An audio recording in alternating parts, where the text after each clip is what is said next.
Chapter 38. The Pig Tub. Nico had set off to rescue Jenna and her companions from the Ramblings as soon as Stanley had left. He had not wanted to take the port barge, but he'd been outnumbered. Even Janet had agreed with Rupert and Maggie. She had told him that the Heaps were not the only ones to need rescuing. There would be others, surely, and they must take the biggest boat they could. Besides, what else did they have that was suitable? It was the depths of winter. Most of their boats were out of the water and sitting on props in the boatyard. Nico had agreed reluctantly, but before long he was regretting his decision. The port barge, or the pig tub as he soon began to refer to it, was nothing but trouble. Right from the beginning progress had not been easy. They had to go the long way around because for the port barge the moat was not navigable past the boatyard. Added to that, the wind was against them, and the long unwieldy boat, which could not easily sail in the narrow confines of the moat, needed to be poled along by Rupert and Nico. This involved them standing on either side of the barge, pushing long barge poles through the water. Progress was made a little easier by the falling tide, which was flowing their way, but it was still painfully slow and gave them plenty of time to stare at the darkened castle. "It's like everyone has gone," Maggie whispered to Rupert, not liking to say died, which was what she meant. She didn't see how anyone trapped in the castle could survive, and thought that the sooner she and Rupert got away to the port, the better. Nico had pushed the oar through the water with all his might, propelling the barge inch by frustrating inch toward Raven's Rock, longing for the moment when they were out in the wide river with the wind in their sails. And then, just before the moat joined the river, they ran aground on the Mump, the notorious mud bank at the entrance to the moat. Nico couldn't believe it. Despite desperate efforts with the grounding poles, made specially to push a barge off a mud bank, nothing they could do would shift the stupid pig tub idiot boat, as Nico put it. She was stuck fast. Maggie was horribly embarrassed. A skipper going aground was hard to live down. At least she did not have a boat full of passengers and livestock with whom she would be marooned for 6 interminable hours. Enduring their complaints, moans, barks, and brays with no means of escape. With any luck, no one would get to hear of this, and port barges were made to sit on mud, so there was no harm done. But for Nico and Rupert, there was harm done. They stared disconsolately over the side at the thick, muddy water, knowing that every minute marooned on the mud bank meant another minute of danger for Jenna, Sarah, Septimus, and Lucy. They had forgotten about Marcellus, and neither of them cared if Simon was in danger. Although neither said it, Nico and Rupert had no idea if they were even still alive. All they had was hope, which faded as the tide fell. And then they had nothing to do but sit and stare at the castle, and try not to think about what creature could be making the spine-chilling roar that echoed across the walls every now and then, and made the hairs on the backs of their necks stand on end. The only consolation was that, from where they were stranded, they could now see the indigo and purple glow of what Nico told Rupert must be the Wizard Tower safe shield. At midnight, down in the port, the tide turned. Salt water began to creep into the empty gullies in the sand, and it began to rise once more in the sleeping harbors and push its way back up the river.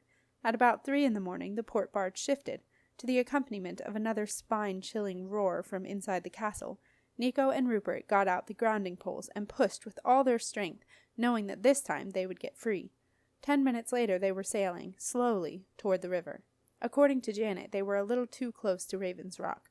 Maggie pushed the huge tiller across to the right, but the boat seemed sluggish, and as they sailed beneath Raven's Rock, they hit something. Janet knew at once that they'd hit one of the beaks, a line of small rocks that came out from Raven's Rock and were not visible after mid-tide. Maggie was distraught. It didn't help that Janet had said she told her they were going too close, and that Maggie had snapped she knew that, thank you, Janet. Rupert and Nico took a spare sail and rushed below. Water was pouring into the cargo hold. Rupert was horrified, but Nico knew that water coming in often looked worse than it really was. He and Rupert rammed a heavy canvas sail into the gash in the hull, and found to their relief that the hole was barely bigger than Rupert's fist. The gush stopped, and the red sail darkened as it grew wet. The water still came in but slowly now, dripping from the canvas at a speed that allowed Nico and Rupert to bail it out with a bucket. A hold boat must be got to shore as soon as possible. They decided to take the port barge to the nearest landing stage on the castle side. No one wanted to risk tying up on the forest side at night. While Rupert and Nico poured buckets of river water over the side, Maggie and Janet, both pulling hard on the unusually stiff tiller, took the barge across to the palace landing stage. As they got closer, they saw that the normally brightly lit palace, a landmark for returning mariners, was utterly dark. "It's as if it isn't there anymore," whispered Janet, staring across to where she knew the palace should be, and seeing nothing but blackness. By the time they drew near to the palace landing stage, which, unlike anything behind it, was still visible, everyone was having second thoughts about the wisdom of getting any closer. Nico shone one of the powerful boat lanterns across to the bank, but he could see nothing. The light petered out just behind the landing stage on what looked like a fog bank, but different. Fog had a brightness to it and bounced light back. This fog drew in the light and killed it, thought Nico with a shiver. "I don't think we should get any closer," he said. "It's not safe." But Maggie, worried about her boat sinking, didn't think the river was exactly safe either. She pushed the tiller hard to the right. The barge was being particularly contrary, and headed for the landing stage. Suddenly a ghostly voice drifted across the water. "Beware, beware. Come no closer. Flee, flee this place, this terrible place of doom." White-faced in the light of the lantern, they looked at each other. "I told you," said Nico. "I told you it wasn't safe. We have to go somewhere else." All right, snapped Maggie, who no longer had any confidence in her own decisions. "But where? It's got to be close. Supposing everywhere is like this, what do we do then?" Nico had been thinking. He knew from Stanley that this was a dark domain. Nico hadn't taken much notice of his magic classes at school. In fact, as soon as he was old and brave enough, he had cut them to go to the boatyard, but he did still remember a few magical rhymes. The ones he thought of were, "A dark domain must remain within the bounds of water," and "The castle walls are tall and stout. They are built to keep the darkness out. But if the darkness grows within, the castle walls will keep it in." "Everywhere won't be like this," said Nico, in answer to Maggie's question. "This dark stuff is stopped either by the water or by the castle walls. That's why we were all right in the boatyard, because we're outside the walls. So, I think if we go up to Sally Mullen's place, we'll be okay. She's outside the castle walls. We can tie up at the new quay just below Sally's pontoon, and we'll be safe. Then Rupert and I can find another boat. Okay?" Maggie nodded. It was as okay as anything was likely to be right then, which was not, in her opinion, saying a lot. But she and Janet set the sails and turned the port barge out into the river. It was then that they discovered that the rudder was jammed. The barge had not escaped unscathed from being grounded. It now insisted on turning steadily right, which was probably why she had hit the beaks, Maggie realized. The barge now refused to turn left up to the new quay. To everyone's dismay, it drifted inexorably into the Raven's Rock Run until it was taken by the reverse current and pulled through the deep, choppy waters at the base of the rock, so that it was now heading rapidly away from the castle. Desperately, they tried to steer out of the run using the barge oars as rudders, to no avail. The pig tub made a beeline for the forest, and as they neared the overhanging banks, tangled with trees, they began to hear the frightening grunts and screeches of the forest night creatures. But at least, Nico pointed out, they could hear something normal. It was better than the awful silence of the castle, punctuated by that weird roar. They were lucky. Once more they ran aground, this time on a shingle bar some yards out from the bank, which left a comfortable stretch of water between the barge and the forest. Maggie, at her insistence, kept watch. "I'm skipper," she said firmly, when Rupert objected. "Besides, you three will be busy working on the rudder tomorrow. You need to sleep."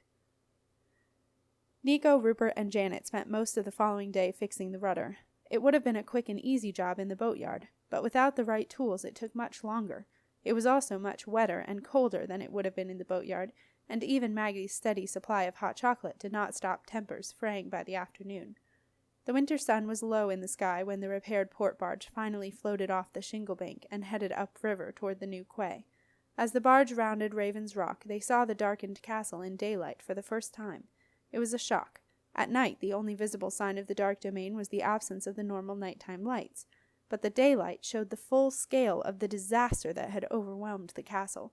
A great black dome of cloud squatted within the castle walls, obscuring the usual cheerful sight of the higgledy-piggledy rooftops and chimneys, and the occasional turret or tower that would greet any boat as it rounded the bend at Raven's Rock.